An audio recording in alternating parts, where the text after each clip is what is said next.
এখানে আমাদের neuro surgeon যিনি টিম লিড করেছেন উনি আছেন, উনি আর টেকনিক্যালিটি বলবেন, বাট মূল স্পিরিট এটা হচ্ছে যে একটা ডিকম্প্রেশনের জন্য এখানে ইন্ট্রাক্রিনিয়াল প্রেশার অনেক বেড়ে গিয়েছিল, সেটা কমিয়ে রাখার জন্য ওনারা এক অংশে ক্রিনিওটমি করেছেন। বলা ভালো যে এখানে আসলে এই কথাটা মেনশন করে যাই আমরা যে বুলেট ইঞ্জুরিটা আসলে এক দিক দিয়ে ঢুকে আরেক দিক দিয়ে বেরিয়ে গেছে।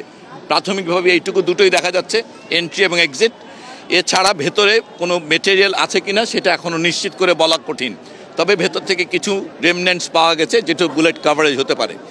অতএব বুলেট ভেতরে আছে কিনা এটা এখনও নিশ্চিত না। যে এক্সিট উন্ডের ওই অংশ থেকে একটা ক্রিনিওটমি করে প্রেশার রিলিজ করা হয়েছে, সেই অংশ থেকে ব্রেনটুকু বার হয়ে আছে এখন, এবং ভেতরে ব্লিডিং ছিল, ওখানে ডুরামিটার ওনারা করেছেন, সেগুলো কেটে সেখানে যেটুকু জমা হয়েছিল ফ্লুইড সেগুলো রিমুভ করা হয়েছে, সেটা মূলত ব্লাডও রিমুভ করা হয়েছে। এবং তারপরে মোটামুটিভাবে বলা যেতে পারে যে ব্রেইনে যেই অংশটুকু প্রেশারটা বেড়ে গিয়েছিলো সেটুকু ম্যানেজ করা হয়েছে, এটা কারণ ড্যামেজ কন্ট্রোলের একটা ব্যাপার। এবং এরপর বাকি অংশটুকু এরপর আবার কিছুক্ষণ আগে ওনার নেজাল ব্লিডিং হচ্ছিল, সেটাও ওনারা ম্যানেজ করেছেন আমাদের চিকিৎসক দল।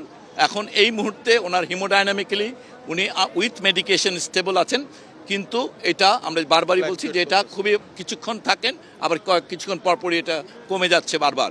সো এটা একটা অনিশ্চিত অবস্থা। ওনার পরিবারের ইচ্ছা অনুযায়ী আমাদের দিক থেকে প্রথমে কম্বাইন্ড মিলিটারি হসপিটালের ব্যবস্থা করা হয়েছিল যে যদি দরকার হয় শিফট করার, পরিবারের ইচ্ছা অনুযায়ী এটা এখন এভার কেয়ারে ওনার ইচ্ছা প্রকাশ করেছেন। সরকারের পক্ষ থেকে ইতোমধ্যে এভার কেয়ার এবং শিফটিংয়ের জন্য আমাদের যে আইসিইউ সাপোর্টেড অ্যাম্বুলেন্স সেগুলো জোগাড় করা হয়েছে, সেগুলো এখন ব্যবস্থাধীন। ওনার অপারেশন প্রক্রিয়া চূড়ান্ত করেছে, নোটগুলো লেখা হয়ে গেছে, আর অল্প কিছুক্ষণের মধ্যেই আমাদের ওসমান হাদিকে নিয়ে অ্যাম্বুলেন্স এভার কেয়ারের উদ্দেশ্যে রওনা হবে।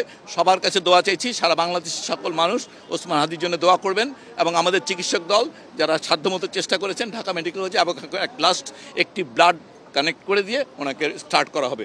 সেই রক্তের ব্যাগটা কানেক্ট করে ওনাকে অ্যাম্বুলেন্সে তুলে দেওয়া হবে। আপনারা দোয়া করবেন সবাই ওসমান হাদির জন্যে।